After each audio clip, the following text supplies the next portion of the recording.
Olá! Dançar aquece a alma, cura feridas e traz alegria.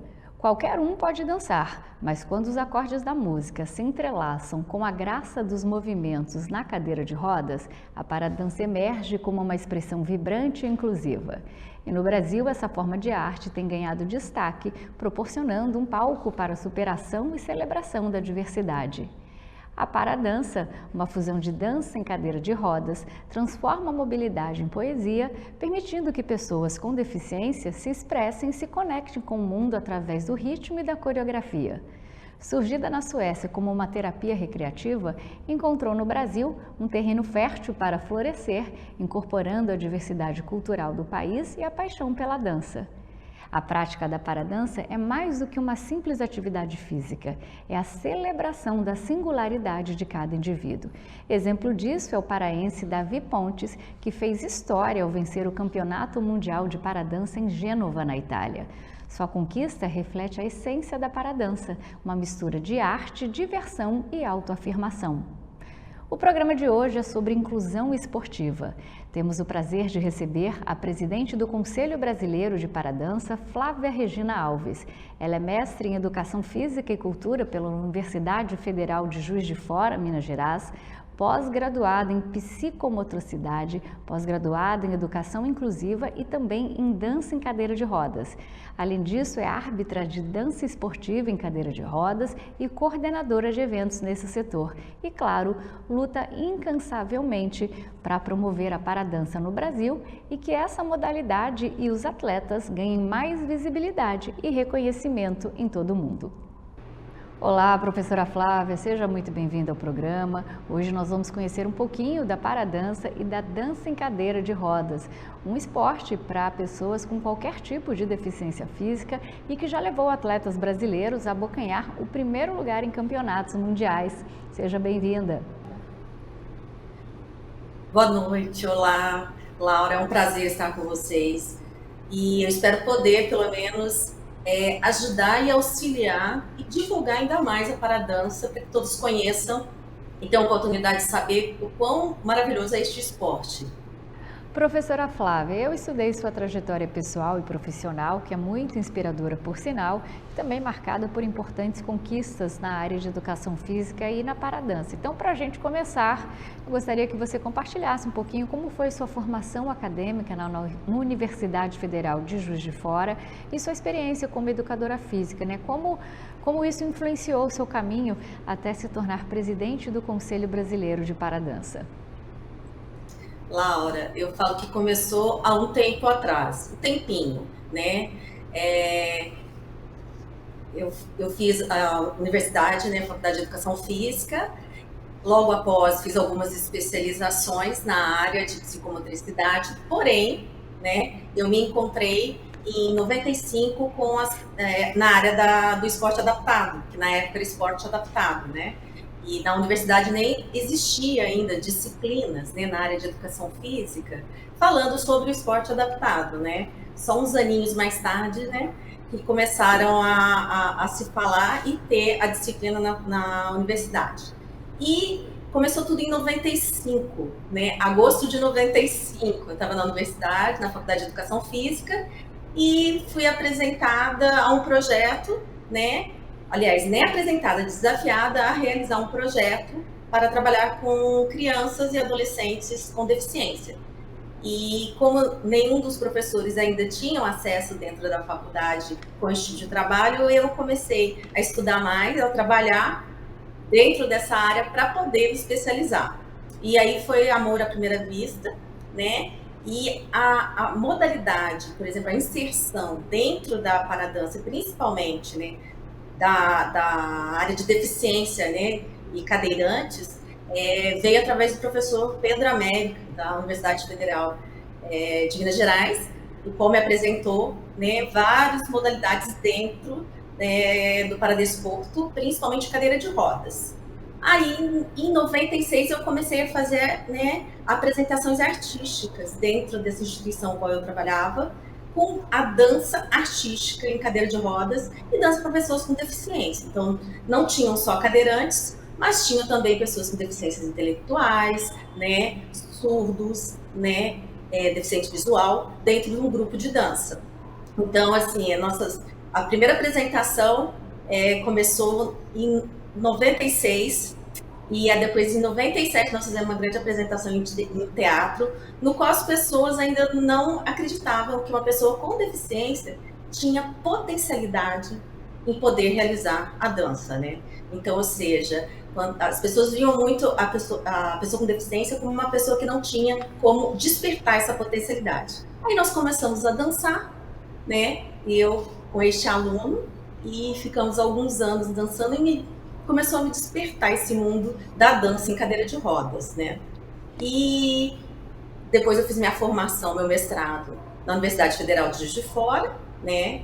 E iniciei os estudos, né, da paradança em si, da modalidade, em 2008, e desde então são quase 30 anos nesta área, né, e trabalhando na área de reabilitação com pessoas com deficiência ou mobilidade reduzida também, e vem, como se diz, despertando, né, cada vez mais e tendo estímulo a partir do conhecimento e principalmente tentando ter aquela equidade das pessoas, né, com e sem deficiência.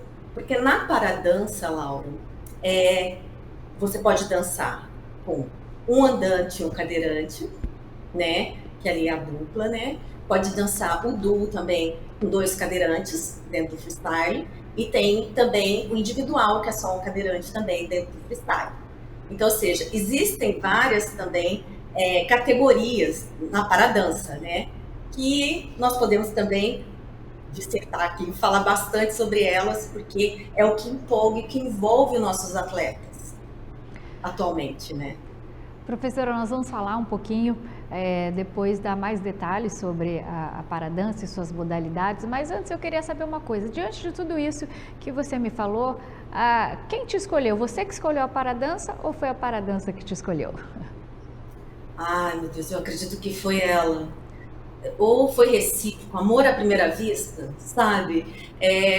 Os nossos atletas, né, as pessoas que se envolvem com a paradança, né, em si, elas são muito dedicadas, elas são extremamente persuasivas, sabe? E insistentes, elas permanecem, elas acreditam no potencial delas, porque quando se tem um estímulo, quando se tem este estudo em si, tá? E um envolvimento de todos para que a modalidade desenvolva, vira uma paixão, né? E eu falo assim, que toda vez que eu assisto uma apresentação, até hoje, eu me emociono muito, que o dia que eu não me emocionar, que não me tocar, aí eu vou ter que sair correndo, porque eu acredito que foi recíproco, porque é um amor verdadeiro, e você gostar do que faz, e desenvolver, e tem tantas pessoas envolvidas realmente, né, que gostem, né, e tem essa, como eu poderia dizer, que acredita no trabalho, isso é muito importante, porque é daí que a modalidade, que as pessoas conseguem se desenvolver a partir da paradança. Eu acredito nisso. Professora Flávia, eu queria voltar um pouquinho, dar um passinho para trás e gostaria que você explicasse para quem está nos assistindo e também talvez não esteja familiarizado o que é exatamente a paradança.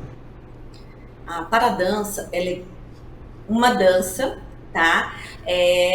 Nós temos a dança desportiva, que todo mundo acredita que já deva ter visto ou assistido em filmes, né? Muitas vezes documentários, que são aqueles casais dançando também lindamente, né? Com 2 andantes. A paradança, ela é uma modalidade também que existem as regras, né?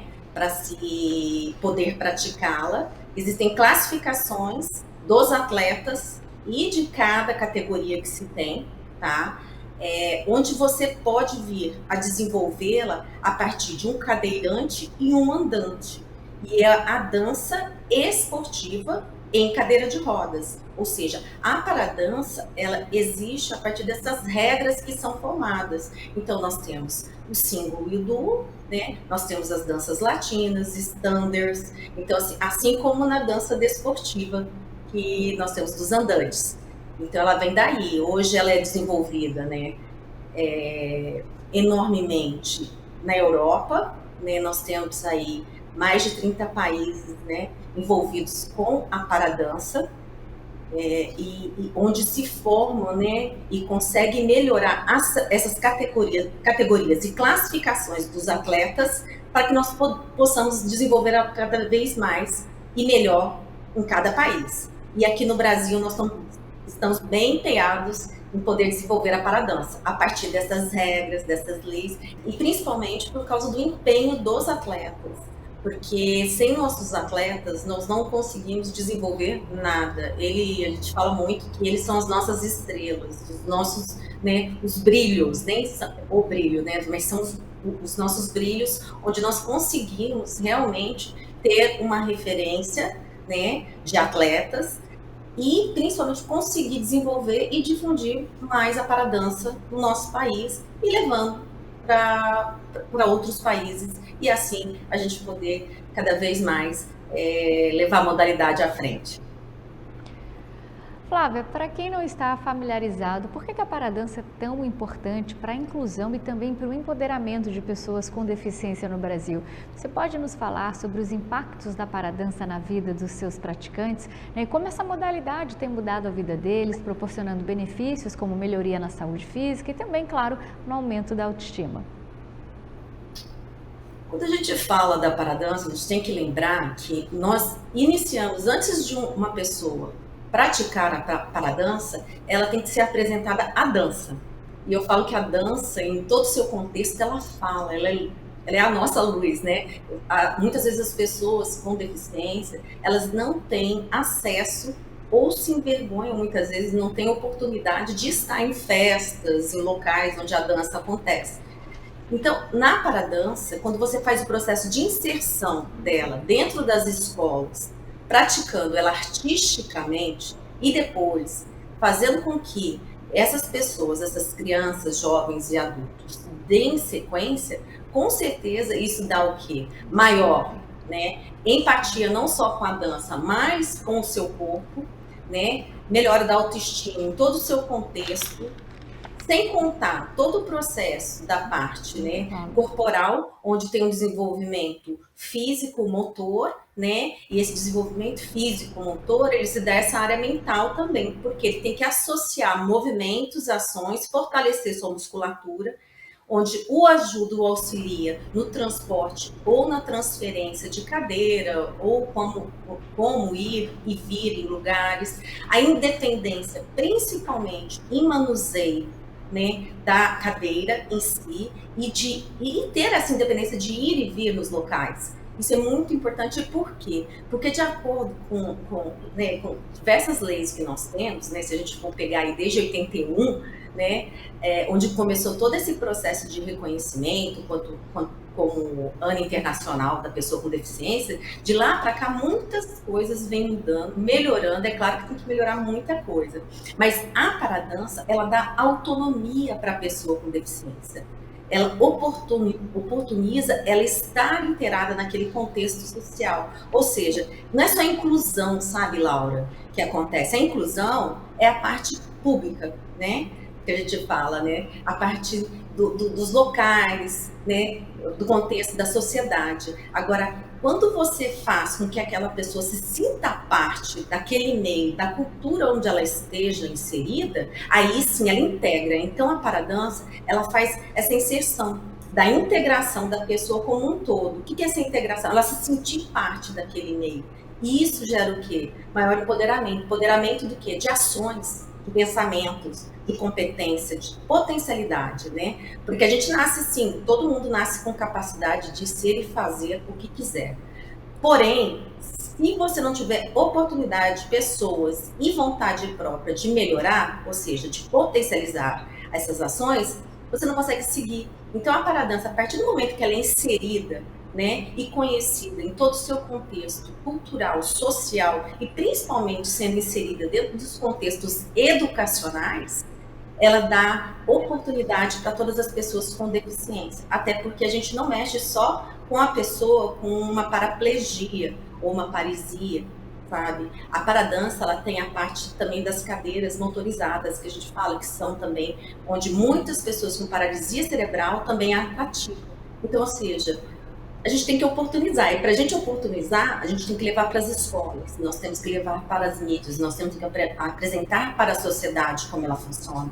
Então a paradança, ela é vida, ela é ação, ela dá o processo de inserção, empoderamento das pessoas a partir da oportunidade que elas vão ter. Professora Flávia, você falou que tem que levar para as escolas, né, a paradança. Eu vi recentemente, eu acho que nas mídias sociais, que em alguns países, em especial no Japão, eu vi alunos, né, meninos, crianças praticando esse esporte, pessoas, como você falou, uma dupla, pessoas sem deficiência praticando esporte com pessoas com deficiência. O quão longe nós estamos disso aqui no Brasil e o que falta para ser implementado? Vou começar pelo final, Laura. O que falta? Investimento. Acreditar, poder público acreditar que essas pessoas com e sem deficiência, nós trabalhamos juntos, Laura. Não existe separação. Você tem que oportunizar o conhecimento em ambas, mas dentro da escola. E como que você leva para a inserção da paradança e da dança em cadeira de rodas para a escola? Tendo não só o profissional de educação física, o profissional de dança, mas a comunidade envolvida em prol daquela ação.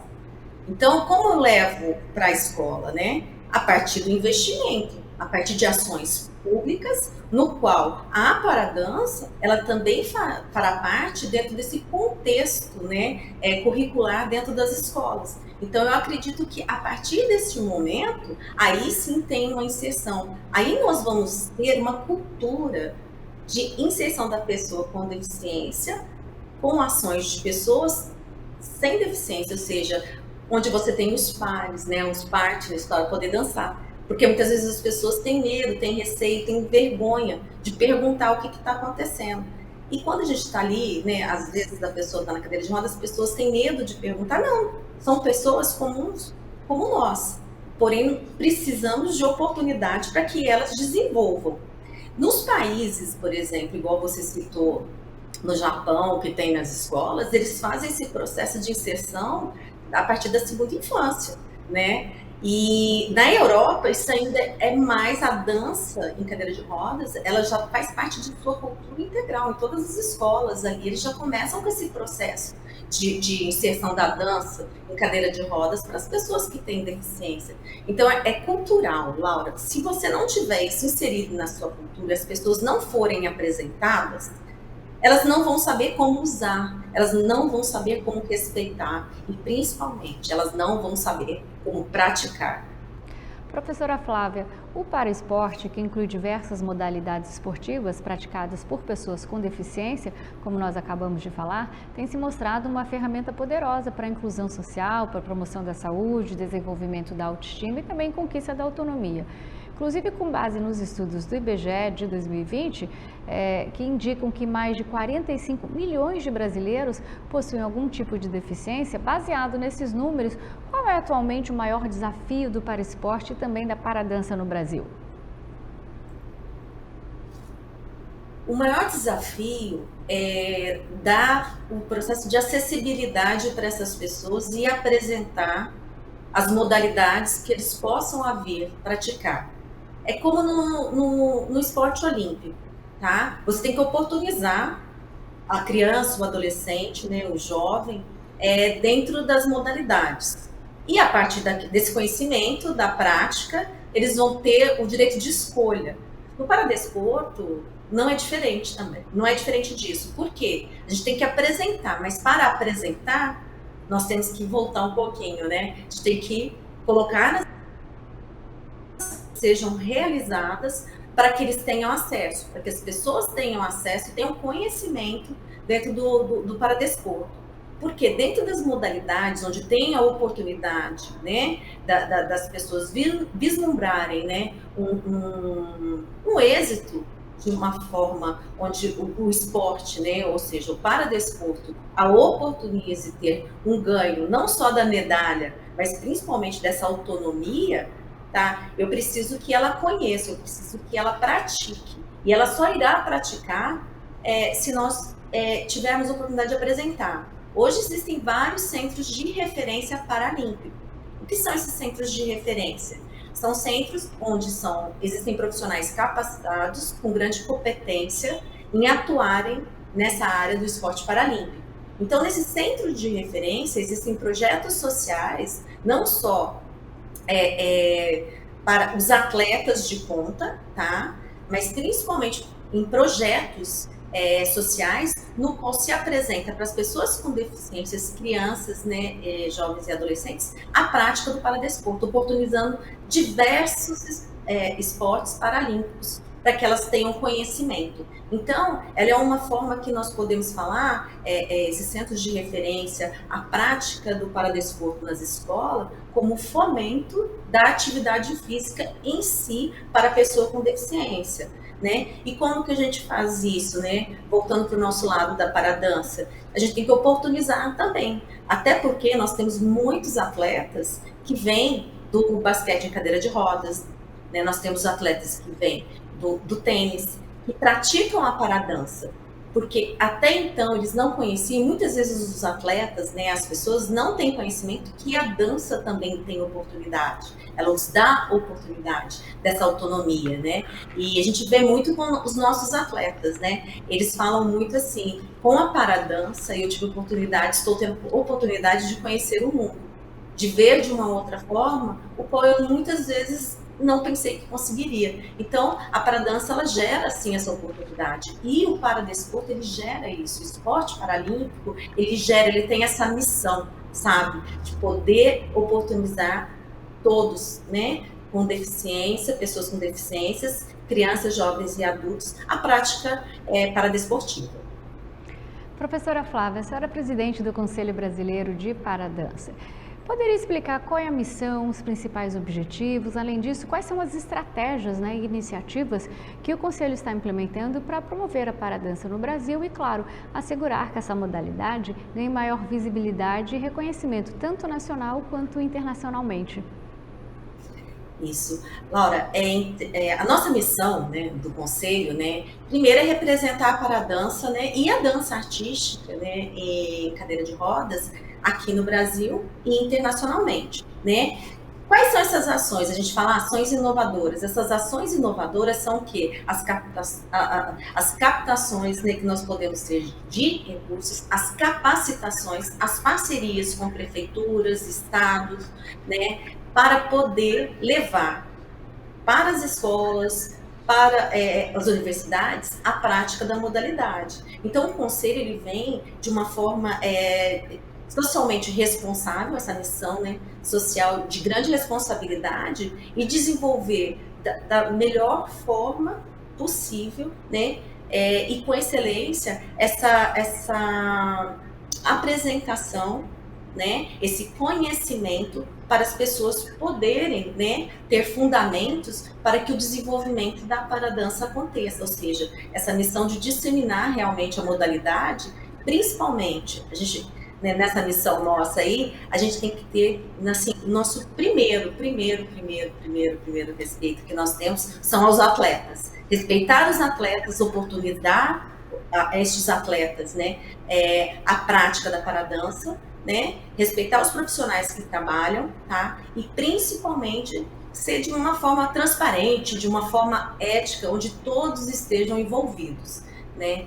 Então, eu acredito que o Conselho, ele vem para poder fazer essas parcerias, né, com estados, prefeituras, né, dentro do poder público, Ministério, né, a OAB, entre todos os recursos, para que a gente dê essa oportunidade para o atleta e para que as pessoas pratiquem a paradança, né, e não só nacionalmente, mas internacionalmente, que eles vão vislumbrar a partir da prática da modalidade, as competições internacionais. Falando em competição internacional, o Brasil vem se destacando cada vez mais no cenário internacional da paradança, com conquistas notáveis, como a de Davi Pontes no Campeonato Mundial de 2023 e também a medalha de prata de Flávia Gomes e Fábio Antunes no Campeonato Mundial de Standard em 2019. Professora Flávia, na sua opinião, quais fatores têm contribuído para esse sucesso todo dos atletas brasileiros na paradança? Eu acredito que, principalmente, a resiliência de cada um deles. Por quê? O esporte, ele exige muito do atleta. Então, o atleta tem que treinar, né? E eles vislumbram esses campeonatos de uma forma onde nós brilhamos muito, principalmente com o freestyle, pela criatividade que nós temos, o brasileiro tem, né? De levar essa alegria a partir da dança, né? A gente tem, por exemplo, os recursos, mesmo eles sendo ainda hoje em dia, Laura, limitados, bem limitados, né? Eles não desanimam, sabe? Eles estão cada vez mais empenhados e nós temos que estar empenhados para poder favorecê-los dentro dessas competições e auxiliá-los e ajudá-los da melhor forma possível. Por quê? Se deixa um legado, né? E quando a gente fala dos atletas, nós falamos de Cabral e Nete, um dos nossos primeiros, né, representantes do Brasil, fora do Brasil, né, que são da Bahia, né? Nós temos Viviane Macedo, nós temos diversos atletas que foram para fora, né? O Davi, né, que foi campeão mundial agora em Gênova, assim, ele foi primeiro lugar, foi campeão mundial, e eles tiveram terceiro também no freestyle, que é dupla, né? Em cadeira de rodas, ele e a Débora. Então, eu acredito que essa resiliência de todos envolvidos com a modalidade, com a paradança, e dentro do conselho, que é a nossa proposta mesmo, de vislumbrar o destaque, né, e o brilho do atleta, é o mais importante, porque existem histórias, Laura, assim, antigamente, quando não se tinha um conselho, era uma outra área, por exemplo, nossos atletas, né, a gente teve que fazer arrecadações, vender algodão doce, amassar latinha, vender latinha, para que eles pudessem ter recursos, para a gente conseguir ter recursos para poder viajar e levar esses atletas para essas competições internacionais. Então, assim, o processo de oportunidade para esses atletas. Então, o conselho vem, né, principalmente a partir da admiração pelo ser humano, né? Então, o que a gente faz? A gente vai usar da melhor forma e do julgamento justo que a gente tem, né? Pessoas do processo igualitário, né? Ou seja, uma equidade, né? Para que eles possam se manter, sabe? Para que eles possam realmente ter espaço, né? E locais adequados também para esse treinamento, que eles possam se destacar mundialmente, não só nacionalmente. Professora, além de presidente do Conselho Brasileiro de Paradança, a senhora também é pós-graduada em dança em cadeira de rodas e também coordenadora de eventos nesse setor. Como é que se dá o processo criativo de uma coreografia de paradança? Esse processo criativo, eu falo que é uma viagem, onde muitas vezes a gente escuta uma música e a partir daquela música, ou da identificação do próprio atleta, dentro daquela música, a gente começa a criar a partir de pequenas etapas, onde essa coreografia ela é formada, ela é montada com várias cabeças. Tem o básico, né, que é aquela pessoa que, né, que fala assim, eu tenho que criar uma coreografia, mas na hora da criação, dentro do aspecto que a pessoa se encontra também, e de reconhecimento, como se a pessoa ela adentrasse na interpretação daquela música e pudesse criar as notas, os passos, né, dentro de todos aqueles aspectos. Porém, Laura, tem um ponto muito importante nesse processo de criação. A gente cria muito as coreografias na parte da dança artística. Na paradança, ela tem esse processo criativo também, coreográfico. Porém, existem passos, tá? E tempos que são contados dentro de cada categoria que o atleta tem que respeitar, porque existem regras, então ele tem que seguir.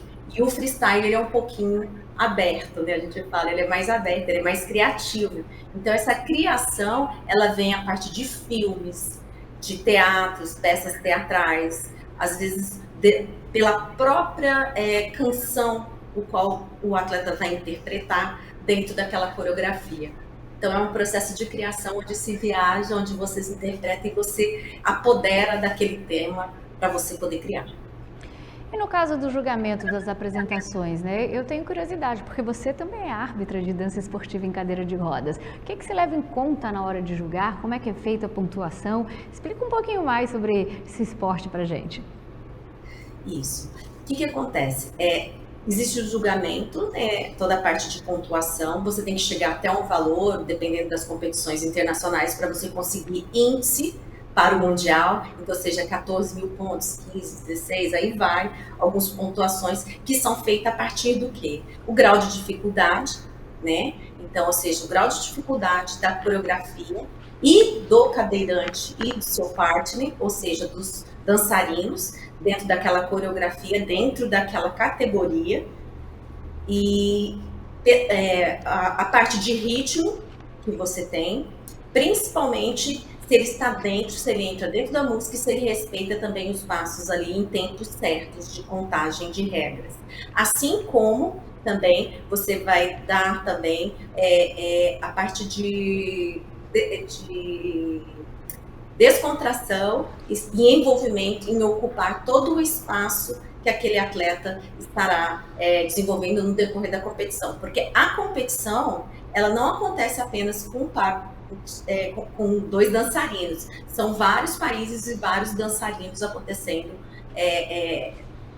competindo ao mesmo tempo. Então, o que acontece? Você não pode atrapalhar um outro atleta, que aí é uma violação. Você não pode ficar muito tempo sem contato com o seu partner, assim como sem contato com o solo, ou seja, não adianta ficar só em fase aérea. Se você fizer muitas fases aéreas e passar de 25 a 30 segundos, você vai ter uma perda gradual de pontuação. Então, você vai vendo também que tem a classificação L1 e L2, que são os graus, dificuldade do cadeirante. Então, ou seja, existe também toda uma variação física internacionalmente, onde eles, sempre quando eles forem viajar em competições, vai ter essa classificação funcional sendo realizada para ver se o atleta ele está realmente na categoria correta dele ali. Flávia, falando em campeonato, se não me engano, acho que agora em novembro vai ter o campeonato nacional e vocês também já estiveram em vários mundiais, né? No Japão, em Praga. Conta um pouquinho pra gente sobre isso. Sim, em novembro, né, na primeira semana de novembro, de 4 a 8 de novembro, nós estaremos realizando em São Paulo uma parceria junto com o Comitê Paralímpico Brasileiro, né, no CT de treinamento, o Campeonato Nacional de Paradança e também o Festival Nacional de Dança Artística em Cadeira de Rodas. Então, ele acontece nesses dias aí, então vai ter o nosso nacional para os filiados, para as pessoas que se filiarem e para as pessoas que vão iniciar nesse contexto da paradança. E é muito legal, porque isso que dá margem das viagens internacionais, né, Laura? Por exemplo, os nossos atletas, nós já temos, eles já foram para a Rússia, né, em viagens internacionais, para Angola, né? Só o ano passado, né, a gente foi para a competição no Japão, em Praga, e depois em Gênova, que foi o Mundial, né, no qual nós tivemos, né, nosso campeão mundial. Então, ou seja, existem várias ações sendo feitas, né? É claro que nós precisamos de parcerias, de maior envolvimento da comunidade, da sociedade em geral, para que realmente a modalidade seja praticada e as pessoas tenham esse conhecimento, né, dela. E esse esporte, se não me engano, vocês estão trabalhando para que ele aconteça também nas Olimpíadas, né? Esse ano eu acho que entrou o break e não a paradança, é isso? Isso. A gente tem, né, dentro dessa margem aí internacional, né, que a gente vê com a World Ability Sport, né, que ela representa nossos, as modalidades para desporto, e junto com o World Paradance. Antes a World Paradance, que vinha do IPC, né, que é o Comitê Paralímpico Internacional, ela era a parte, e agora ela está na World Ability Sport.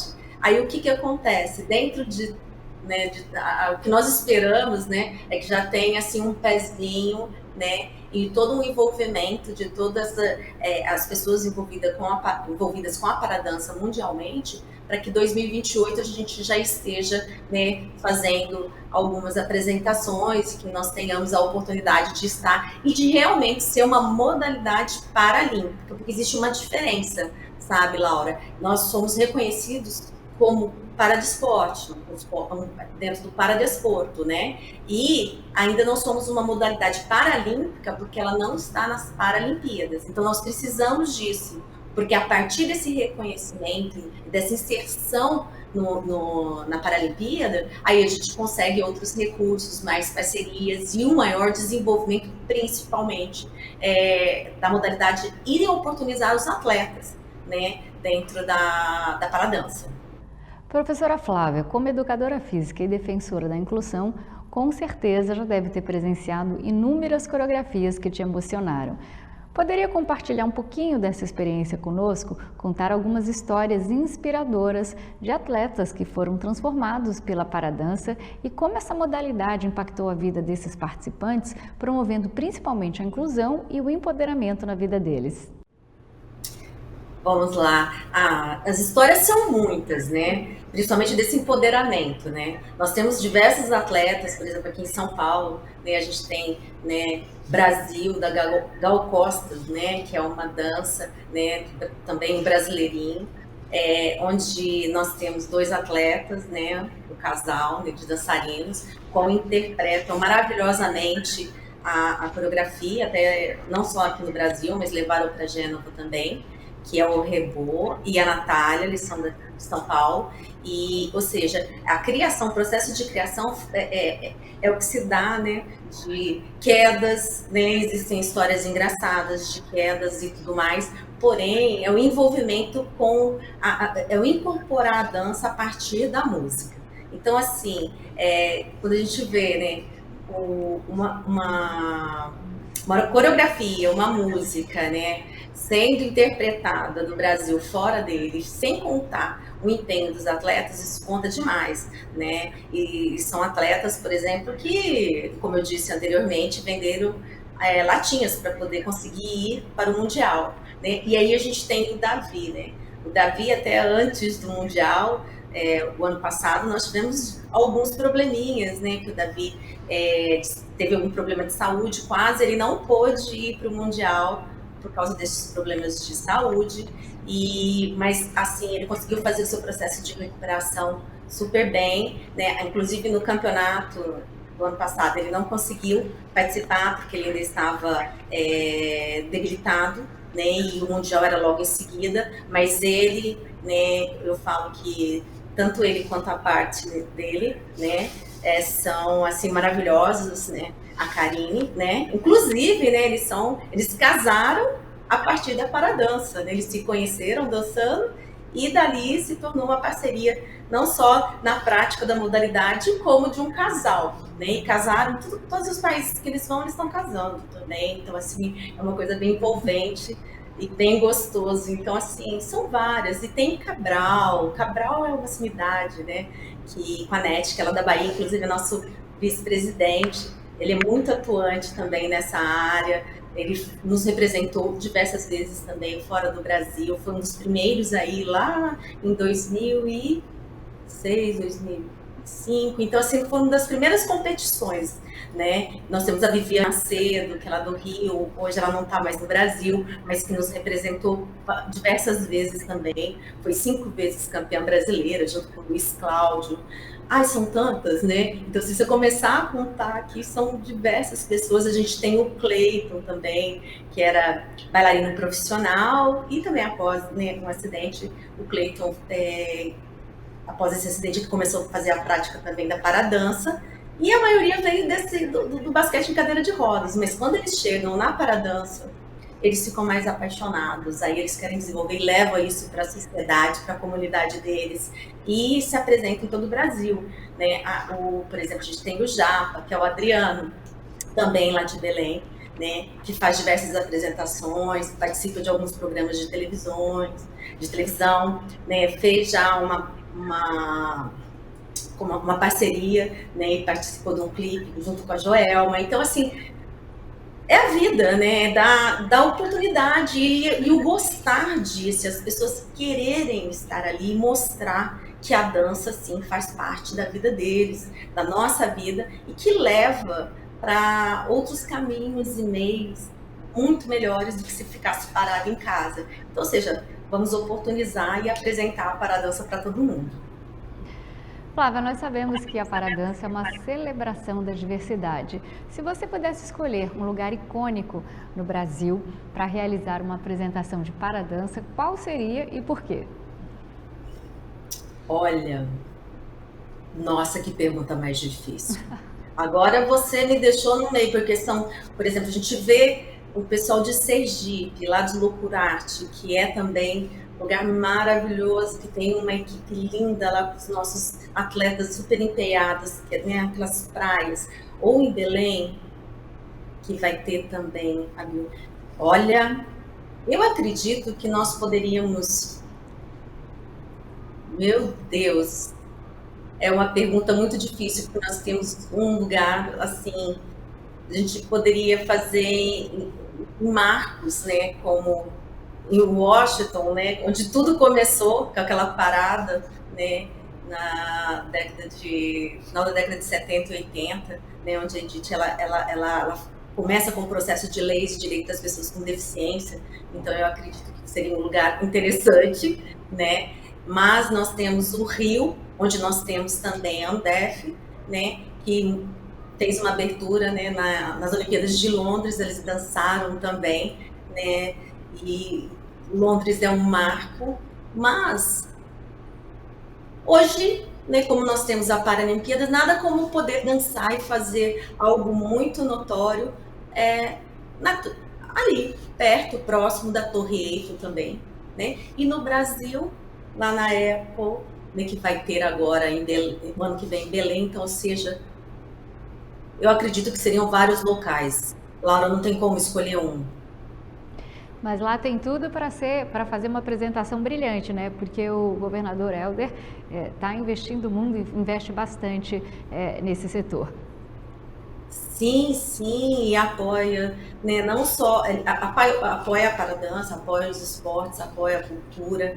Então, assim, parceiros são as pessoas que acreditam. E quando a gente vê pessoas dentro do poder público acreditando que a modalidade, que o esporte paralímpico, ele realmente tem um processo de empoderamento das pessoas, de autonomia das pessoas, isso se torna muito relevante para uma sociedade em todo o seu contexto. Então, nós temos que ter mais pessoas, mais gente do poder público, né, podendo nos apoiar para que a gente possa lançar assim, voos enormes em todo o Brasil e todo o mundo. Professora Flávia, se a Paradança tivesse um lema, um mantra, qual seria e como esse lema inspira você e outros praticantes? Equidade. Equidade para todos. Amor e transparência em tudo que você faz.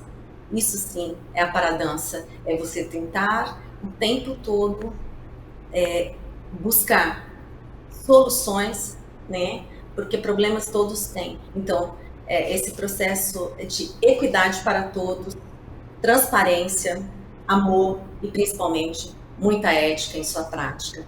É um processo de reconhecimento para todo mundo, né?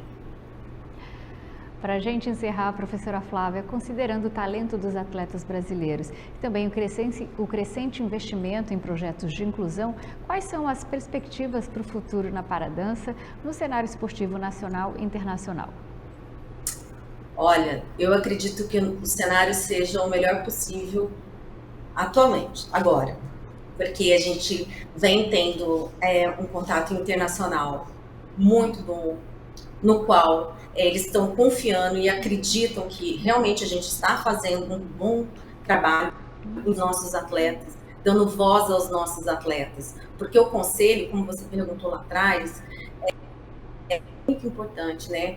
O nosso conselho, nós temos na sua diretoria, nós temos um atleta que representa estes atletas, e os atletas, eles têm passe livre de comunicação com todo mundo. Então, ou seja, não é a minha opinião e a opinião de uma pessoa, né, que está na diretoria. Não. Quem nos direciona dentro dos pontos de vista são os atletas.